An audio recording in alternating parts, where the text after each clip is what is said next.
आप देख रहे हैं the daily show with Munir Memon.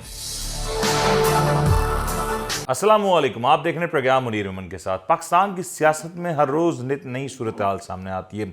गुज़िश्ता हफ्ते की बात करें तो ये हफ्ता काफ़ी हद तक ड्रामाई रहा। इस हफ्ते के कुछ खदोखाल की तरफ रोशनी डालें तो बहुत से ऐसे इवेंट्स नज़र आते हैं जिसमें देख के कहा जा सकता है कि इस वक्त पूरी सियासत एक स्विंगिंग पोजीशन में है। कभी किसी का तो कभी किसी का पलड़ा भारी नजर आता है। पाकिस्तान की मौजूदा सियासत की बात करें तो इस सियासत के मैदान में इस पूरे हफ्ते में बहुत सी मिली जुली खबरें आईं। पहले इस हफ्ते की बात करें तो इमरान खान साहब के हवाले से ये इत्तलात भी आई कि जो उनका सेशन अदालत का जो फैसला था जिसके हवाले से उन्होंने दरख्वास्त दायर की वो मुस्तरद हो गई। इसके बाद तहरीक इंसाफ के लिए एक और पहली खबर जो ये आई थी कि जो साबिक गवर्नर पंजाब हैं उन्होंने तहरीक इंसाफ ज्वाइन कर ली। इसी के साथ साथ तहरीक इंसाफ के वो लोग जो कि काफ़ी अरसे से गालिबन 6 महीने से जायद गुजर गए और लापता थे या खुद साख्ता जलावतनी इख्तियार किए हुए थे, या वो वतन वापस आए या तो वो अब मीडिया के सामने आ चुके हैं। इसके साथ साथ आज एक बड़ा ड्रामाई मोड़ इस सारी सूरत हाल में आया कि जब बानी तहरीक इंसाफ और शाह महमूद कुरैशी साहब के हवाले से सुप्रीम कोर्ट ऑफ पाकिस्तान में एक समाअत हुई और साइफर केस के हवाले से एक ड्रॉप सीन सामने आया। बिल आखिर इस समाअत का फैसला सुना दिया गया और इसका जो फैसला है उसने काफ़ी ज़्यादा लोगों को हैरान भी किया और साथ साथ बहुत से लोग इस हवाले से काफ़ी ज़्यादा खुश भी हैं। इस पूरे समाअत की अगर बात करें तो आज साइफर केस में बानी पाकिस्तान तहरीक इंसाफ और शाह महमूद कुरैशी साहब की जो जमानत है उसको 10-10 लाख के मुचलकों के एवज मंजूर कर लिया गया। लेकिन इसके साथ साथ जो एक बहुत बड़ी बात है, जो सवालात उठाए गए वो बड़ी इंटरेस्टिंग है।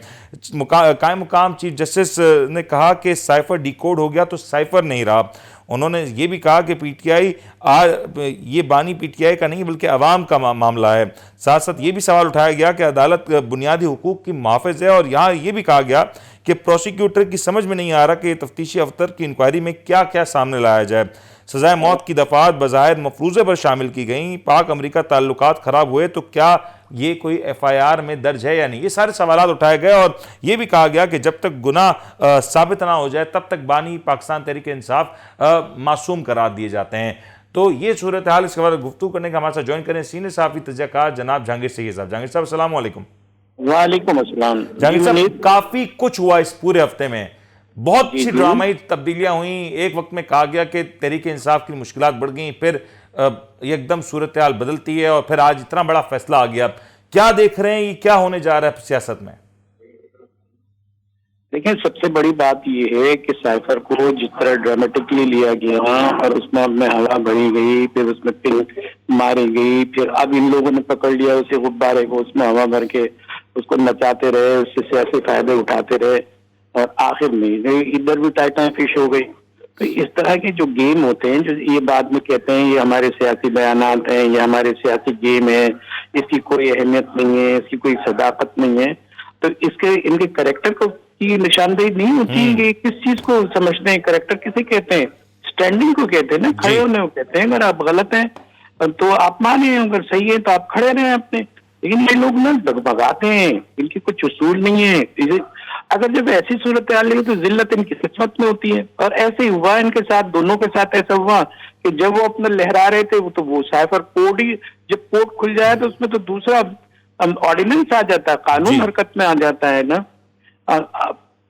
ये सारी चीजें आपने कर ली। अब ये कहते हैं कि वो जो हमारे इसके नायब सदर हैं, वजीर खारजा भी क्या नाम था, शाह महमूद कुरैशी साहब, वो भी ये बोल के चले गए जनाब कि भैया आप कह दो, ये साइबर की बात आप कर लो, आप वो ये पढ़ के सुना दो। उन्होंने भी अपनी जान बचाई।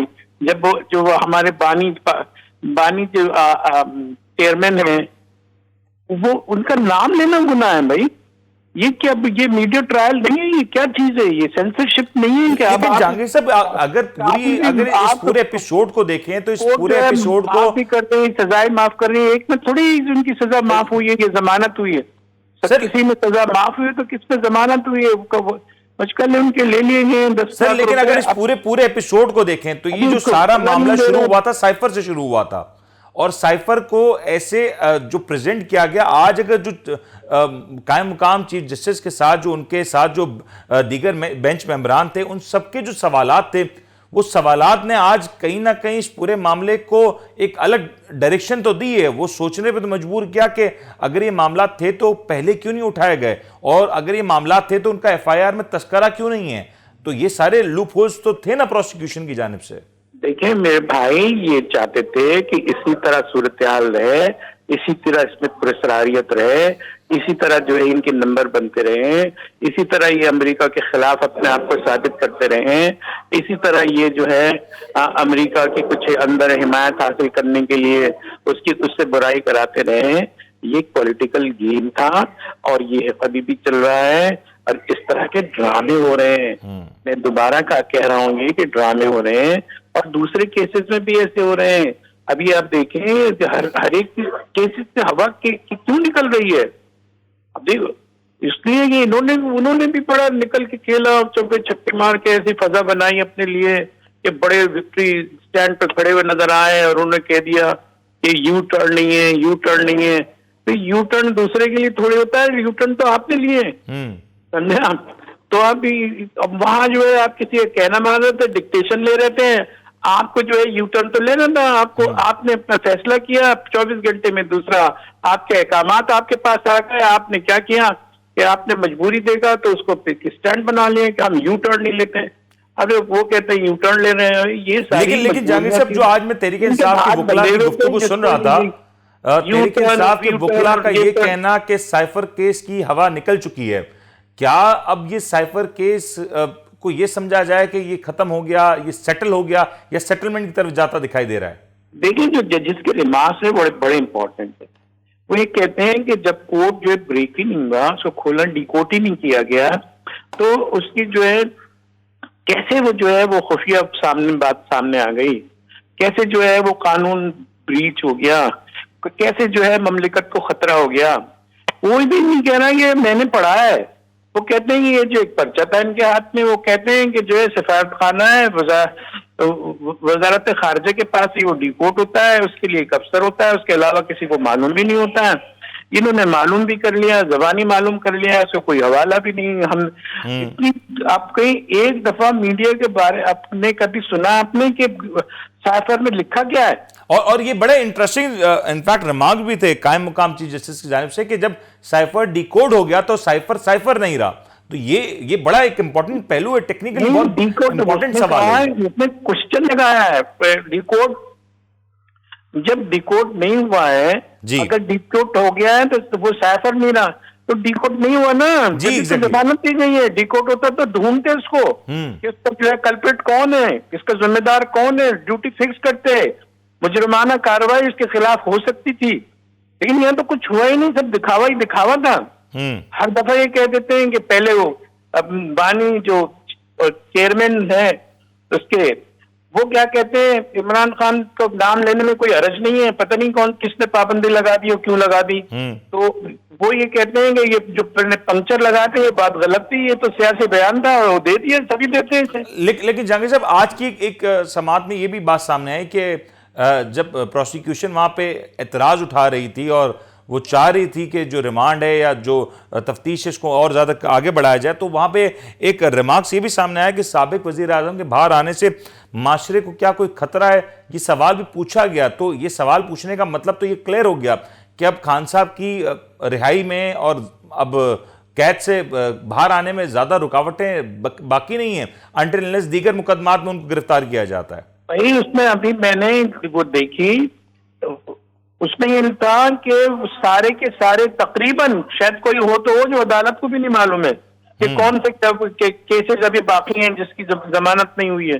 तकरीबन सारे के सारे जमानत हो गई हैं जी। तो अब क्या बाकी बचता है? और एक और चीज जहांगीर साहब ये भी ऐड कीजिएगा कि जो एक रिमार्क्स दिया गया कि क्या हुकूमत 1970 से 1977 वाले हालात चाहती है, ये बड़ा इंटरेस्टिंग है और बड़ा खौफनाक सूरत हाल जिसकी तरफ इशारा दिया गया, क्योंकि 1970 और 77 के दरमियान पाकिस्तान दोलख हुआ था और यह भी देखा गया कि ये रिमार्क्स हुकूमत से मंसूब करके दिए गए, तो क्या ये सारी जो कुछ हो रहा है इसकी जिम्मेदारी माजी की हुकूमत और मौजूदा निगरान हुकूमत के ऊपर डाली जा रही है? भाई सारी चीज जिस तरह दो लख्त हुआ था पाकिस्तान, वो इसी तरह की तो अफवाहें थी कि पाकिस्तान जो है वो जीत रहा है, फौज है वहां, कोई नहीं, मुजीबुर रहमान कुछ नहीं कर सकता, मुक्ति बानी कुछ नहीं कर सकती, 95,000 ने हथियार डाल दिए। इसी तरह खबरों में इन्होंने जो झूठ बोली है, अब भी झूठ का बाजार घर में सच्चाई की तलाश जो है कोट करना चाह रही है।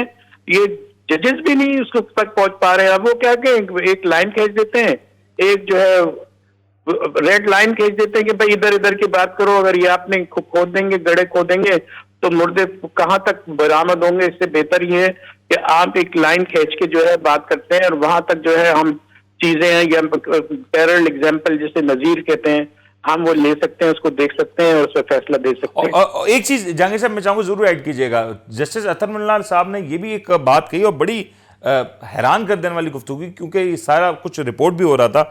उन्होंने कहा कि वज़राए आजम को वक्त से पहले हटाए जाने पर भी क्या ऑफिशियल सीक्रेट एक्ट लगेगा? ये एक ऐसा सवाल था, चुपता हुआ सवाल था, क्योंकि हमारी तारीख कोई ज्यादा अच्छी नहीं है, तो ये सवाल ने बहुत से सवाल तो खड़े किए हैं। अगर सवाल था कि साइफर जैसी कोई चीज आई थी इनको लिए, जैसे कि इमरान खान के हटाने के लिए ये तासुर कायम किया गया था कि अमेरिका कहता है कि इनकी हुकूमत, पीटीआई की हुकूमत अगर हटेगी तो मैं खुश होऊंगा, वरना जो है ये पलट जाएगा, कुछ भी नहीं होगा, तब पलट दिया जाएगा। और फिर वैसा हुआ भी, अब तो उसके सबूत भी है कि ऐसा ही हुआ भी वैसे। लेकिन इस तरह की मिसालें तो जब आप एक लाइन खींच के देते हैं, एक मखसूस मिसाल आप देते हैं, तो मखसूस मिसाल से जो है वो हम दलाल दे सकते हैं। अब ये बिखरी हुई चीजें कि किस केस में क्या मसला है, किस में केस में क्या मसला है, उसको हम कैसे कर सकते हैं? अगर इसी तरह का वजीर आजम को अगर क्या साइफर ही आए होंगे, क्या जो है वो, लेकिन हकीकत में मबनी है ना ये सवाल जहांगीर साहब, मफरूजा है ना, मफरूजे के तौर पे लिया जाता है। या तो आप कोई इसे कायम करें, कोई नजीर कायम करें, कोई सबूत कायम करें जिसके अंदर इसमें डिस्कस हो रहा है। लेकिन जहांगीर साहब, आपको नहीं लगता ये जो सवाल खड़ा किया गया ये एक्चुअली इतना सही है कि पाकिस्तान की 75 साल तारीख में कोई भी जमहूरी वजीर आजम अपना टेन्योर को मुकम्मल नहीं कर सका? तो क्या इस हवाले से कोई तहकीकात होनी चाहिए थी, या तो क्यों नहीं हुई? या तो ये भोला सा सवाल है, या अगर आप ये चाहते हैं कि मैं भी इसका जवाब दे दूं, मैं तो जवाब देने के लिए तैयार हूं। आप अगर सह सकें तो सह लें।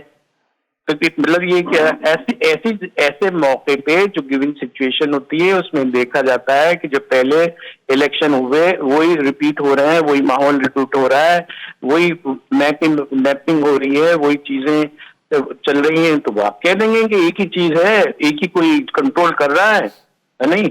अच्छा, कंट्रोल कर, हाँ। अच्छा जहांगीर साहब, मेरे ख्याल से ठीक है, मैं आपका पॉइंट आ गया, लेकिन मुझे ये बताएं कि पॉइंट आ ही गया होगा।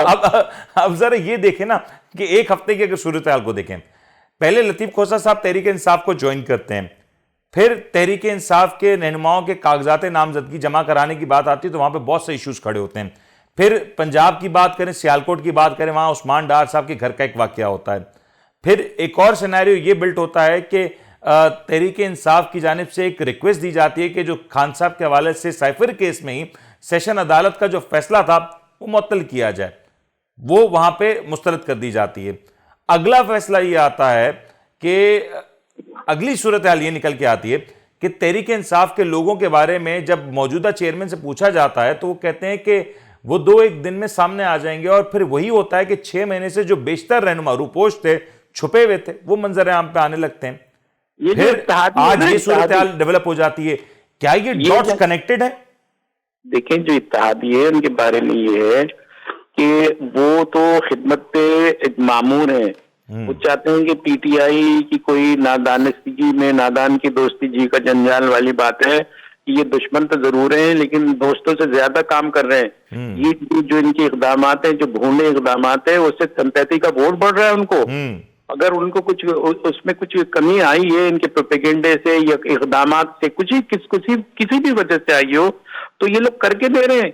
अगर आप उसमें पल्ला अगर छीन लेंगे और उसमें बहस चल रही है, अगर ना छीन सके तो मसला ये है उस कि हवाले से भी मतलब इलेक्शन कितना कमीशन मशहूर को है। आज ही जवाब देना होगा। इसकी तो दुनिया की कोई भी एडवर्टाइजिंग कंपनी इतनी ज्यादा जो है फेम नहीं कर सकती किसी को, जितनी इनकी मदद से ये सब कुछ हो रहा है। अच्छा जहांगीर साहब, एक एक चीज और बताइएगा, ये जो हालिया दिनों में मियां साहब के कुछ बयानात भी आ रहे थे, कुछ एहतसाब की बात भी हो रही थी, कुछ साबका रिटायर्ड लोगों के हवाले से भी उन्होंने जो गुफ्तगू की है, तो वो गुफ्तगू भी क्या ये सारी सूरत हाल में ट्विस्ट एंड टर्न का बाइस हो सकती है?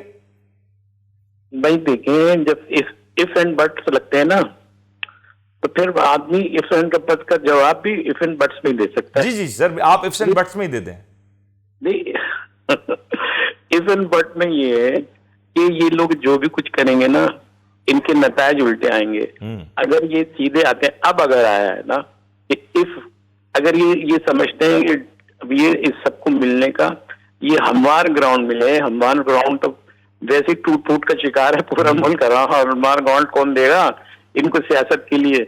हालत तो देखो, इक्तिसादी हालत देखो, हमारी समाजी हालत देखो, हमारे किरदार देखो, हर जगह तो बड़े बड़े घड़े होल पड़े हुए हैं, समझे आप? उसको आप जो है ना प्लेन, अब जो चीज दस्तियाब होगी, जो माहौल होगा, उस वही तो फील्ड आपको मिलेगी ना। आप ऐसे बातें करते हैं जैसे दुनिया की अनोखी बातें करते हैं, ये मुल्क की गिवन सिचुएशन होती है, एक फॉर्मेट होता है, एक बॉक्स होता है, उसके अंदर चीजें देखी जाती हैं ना। इनका आउट ऑफ बॉक्स कोई खेल सकते नहीं है, क्योंकि इतने गुलाम महपूर महरूम कौम बना दिया इन लोगों ने।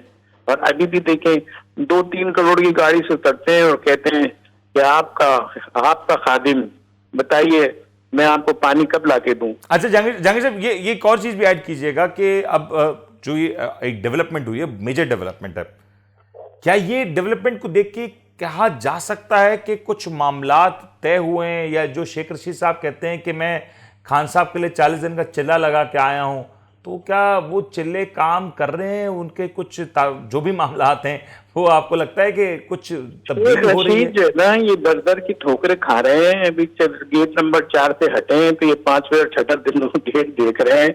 कोई मिल गया तो उनको ठीक है, उन्होंने कहा उनको कोई मिला है? आज के फैसले को देख के कहा जा सकता है कि कोई मिला है? किसी के लिए भी कोई गेट शायद खुला हुआ उनको लगा है कि कुछ कहीं उनको खुशबू आई है। लेकिन आज के फैसले को देख के लगता है कि कोई मिला है या कोई चिल्ला काम आया? लेकिन जिस तरह ये लोग खेल रहे हैं ना, अपने पत्ते लग खेल रहे हैं, इसी तो ऐसे लगता है कि इनको इन जुआरियों की उम्मीद है कि जो है बाजी इन्हीं की है। तो ये अंदाजे भी, कुछ अंदाजे भी हैं, कुछ इशारे भी होंगे। आखिरी सवाल जहांगीर साहब, खान साहब आज की तारीख में या आज या कल तक हमें मीडिया के ऊपर नजर आएंगे आजाद, या कम से कम रिहाई हासिल करके? कौन है स्पेसिफिक बात करो ना भाई। खान साहब खान साहब जी, खान साहब को तो देखें, एक हफ्ते की और मशक्कत उठाने में उनको चक्की की मशक्कत है। उसके बाद हम देखेंगे उनके मसल्स में कितना दम है। चीजें तो उनके फेवर में अभी बाहर नहीं आ रहे, मतलब खान साहब अब बाहर नहीं आ रहे एज ऑफ नाउ, जब ये फैसला आ चुका है? अभी तो चीजें ऐसी आ रही हैं, ये जो ना बड़ी एजेंसियां बेचारी कह रही हैं, जो प्रोटोकॉल देती हैं, हिफाजत तहफ़्फ़ुज़ भी फराम करती है, वो कहती हैं इनकी जान को खतरा है, लिहाजा इनको तो अंदर ही रहना चाहिए, यही सबसे ज्यादा महफूज है। बेहतरीन उनको जो है मशीनें मिली हुई हैं, वो एक्सरसाइज भी कर रहे हैं, अच्छे खाने भी खा रहे हैं, जैसे पता नहीं खा भी रहे हैं या नहीं खा रहे हैं, लेकिन मियां साहब को तो ऐसे लग रहे हैं कि जो वो खाते हैं उससे अच्छा ही खा रहे हैं। वो ऐसे वो तासुर ये देते हैं। तो बहरहाल ऐसी चीज में अभी फाइनल राउंड में 1-2 हफ्ते और बाकी हैं, उसके बाद आप कुछ कह सकते हैं कि क्या होगा। ठीक हो गया जहांगीर साहब, बाकी गुफ्तगू इंशाल्लाह आपसे अगले हफ्ते के प्रोग्राम में की जाएगी। बनाने और बिगाड़ने में जिनका भी जो कोई किरदार हो सकता है, वो ये देख रहे हैं कि हमारी तकदीर के लिए मुनासिब यही होगा कि अब इसको भी पूरा पूरा रास्ता दिया जाए। और ऐसा लग रहा है कि जो दरवाजे कोर्ट खोल रही है, इसकी अहमियत इतनी है कि कोर्ट के दरवाजे बंद करने का मतलब है कि अभी उन्होंने हमारे चीफ जस्टिस ने एक बड़ी अच्छी मिसाल कायम की कि उन्होंने कहा गुट्टो का कत्ल हुआ था, जुडिशियल मर्डर हुआ था, और उसको इतनी हवा दी है कि अब ये जुडिशियल मर्डर होना ये इतना आसान नहीं रहा। ठीक हो गया जहांगीर साहब, पॉइंट टेकन। आपका वक्त का बहुत बहुत शुक्रिया, अपना ख्याल रखिएगा। उम्मीद करते हैं आपका आज का प्रोग्राम पसंद आएगा। अपना ख्याल रखिएगा, अपने मेजबान को इजाजत दीजिए। अल्लाह हाफिज।